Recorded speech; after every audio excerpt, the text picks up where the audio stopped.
지금 이 시각 여러분들이 주목하는 뉴스 만나보겠습니다. 향후 2년간 전국 경찰 수사를 총괄할 수장이 결정됐습니다. 경찰 신임 국가수사본부장에 검사 출신인 정순신 변호사가 임명이 된 건데요.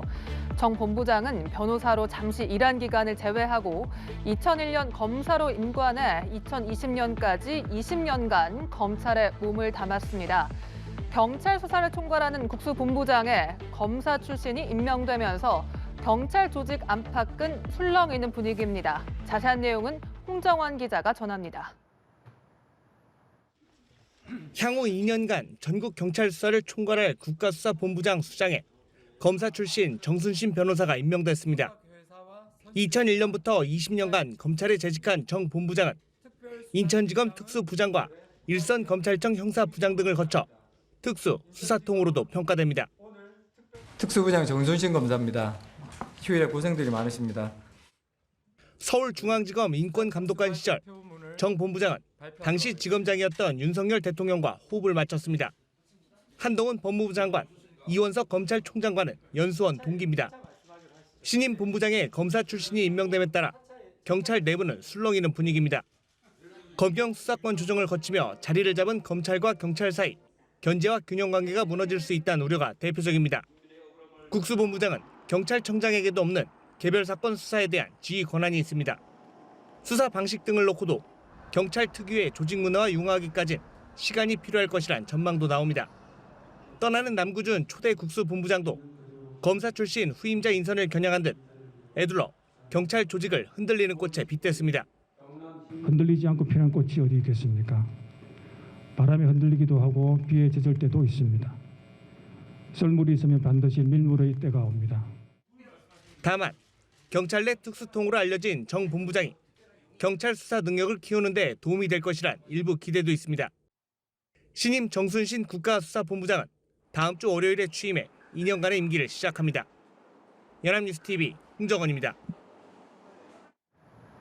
기획재정부와 공개적으로 기싸움을 하면서까지 대중교통 요금 인상을 추진했던 서울시가 최근 인상을 보류했죠.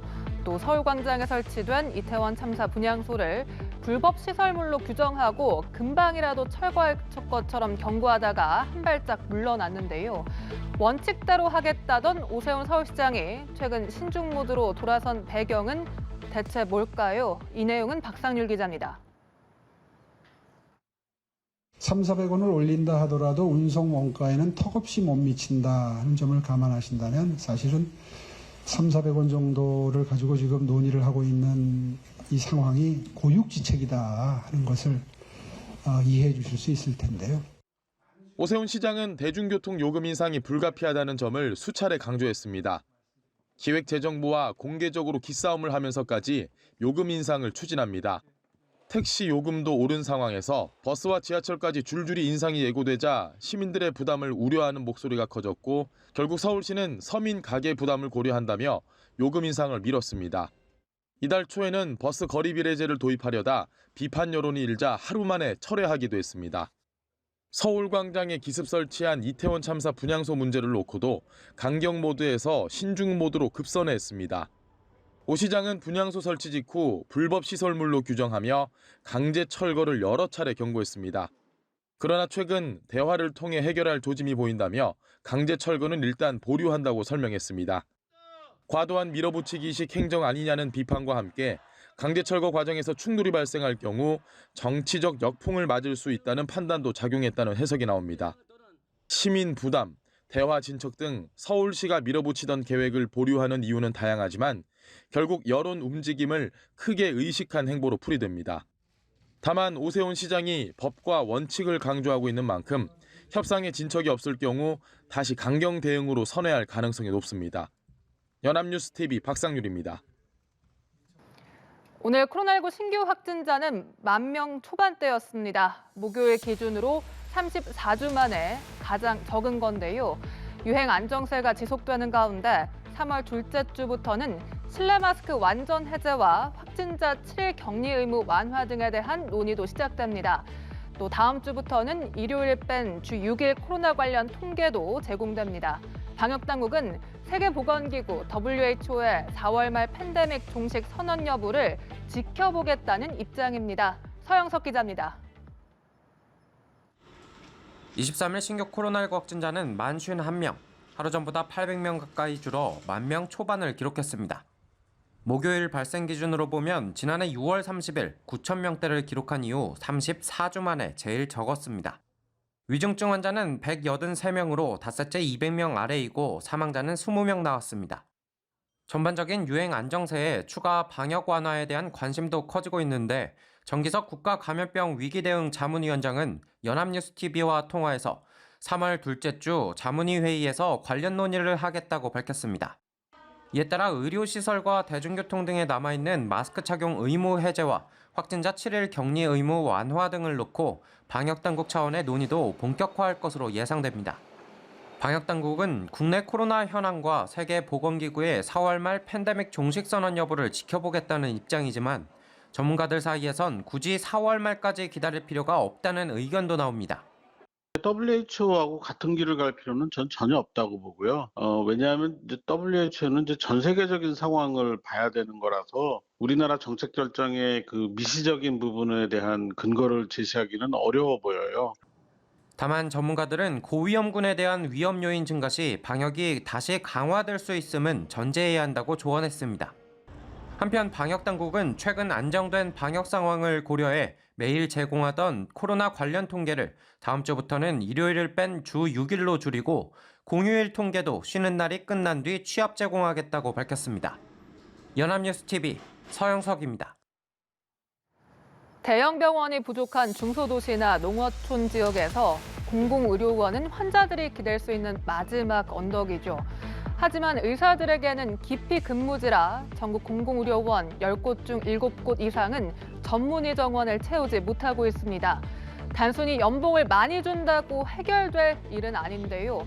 열악한 근무 환경과 거주 여건, 높은 근무 강도 등 복합적인 이유로 지역 공공의료원 근무를 꺼리기 때문입니다. 그 실태를 차승은 기자가 들여다봤습니다. 강원도 속초의료원은 이달 한 달간 일주일에 사흘은 응급실을 닫습니다. 응급의학과 전문의 3명이 퇴사하는 바람에 근무할 의사가 없기 때문입니다. 연봉을 3억 원에서 4억 원으로 올려 의사를 모집했지만 지원자는 단 3명. 최종 합격자는 1명뿐이라 정상화는 요원한 실정입니다.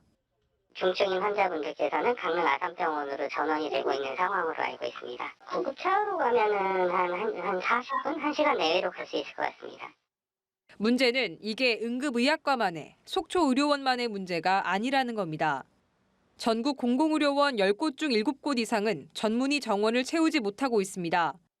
수도권 공공의료원도 어렵긴 마찬가지지만 지방은 공공의료원 의존도가 높아 타격이 더 큽니다. 하지만 속초의료원 사례에서 보듯 연봉 인상만으론 해결에 한계가 있다는 점이 드러났습니다. 의사들이 지방 공공의료원을 꺼리는 이유는 열악한 근무 환경과 거주 여건, 높은 근무 강도 등 복합적입니다. 전문가들은 정부와 지자체 등 범정부적 대책이 필요하다면서 가장 먼저 공공의료원에 인적, 물적 투자를 주문했습니다. 당장은 적자가 발생하겠지만 일반 외상 환자나 그러면 응급 환자가 그 병원으로 많이 갈 거 아니겠습니까? 의사들도 저 병원은 좋은 병원이니까 내가 가겠다.